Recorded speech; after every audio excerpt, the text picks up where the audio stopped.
Welcome back, YouTubers. Today I got a simple little project. You guys have probably seen these somewhere else or heard about them or maybe even made some. But if not, I'll show you how to do this. Today we're going to make a hobo stove. This one just kind of like a smudge pot. I'm going to have it setting off to the side and try to keep the brush burning with it. I've got tons and tons of these old pizza boxes and stuff, and junk mail and boxes and crud that I can keep feeding to it, because when it's this cold, your fire likes to go out. And so anyway, as you can see, I've got the box cut into shreds, cut into strips, and usually you just take your can and you cut the strips about the size of the can. In the center, I like to make them just a little bit taller or pull them up just a bit so that it kind of acts more like a wick and you can light it in the middle. And as it burns, then it slowly burns outward.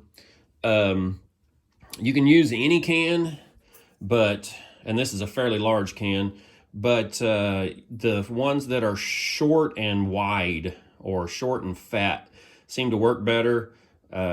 You can use, like these big cans, you can use anything smaller all the way down to Vienna sausage cans I've used. And what I'm going to put in this is used motor oil, because I've got tons of it and I'm going to use that to burn the brush. You wouldn't want to use that if you were cooking with it necessarily. Try to get the cleanest oil you can, like use vegetable oil or something like that, if you're going to try to use it for food purposes or heating where you're going to be close to it. So anyway, you take your strips, you pack them in tight, and I work from the outside in, and you just keep packing and packing until you just can't hardly get any more in there. So let me get this going and then I'll get back with you. Okay guys, so there's what I have after just a few minutes of time. Another way to do it is just roll your cardboard up. Start at the center and roll it up. And then when you get close to the diameter of your outside edge, you drop it in. And that might be easier for some people. It might be easier for me too, who knows.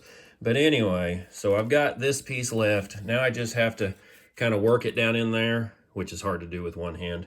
So let me do that. Well, there it is. I've got this one packed pretty tight. Seems like the tighter you pack the cardboard, the longer they burn. So now all I have to do is take this one out, fill it with oil, and just let it just soak up that oil. And it'll keep wicking it down in there and just soaking it up. Now, obviously, these get hot very quickly. So make sure you put it on a surface that the heat's not going to affect it. Don't get it near other things that is going to cause an issue with the heat. So I'll get some more stuff packed up. I'll get out there to where the brush pile is, and then I will get this thing going and let you guys see what that looks like.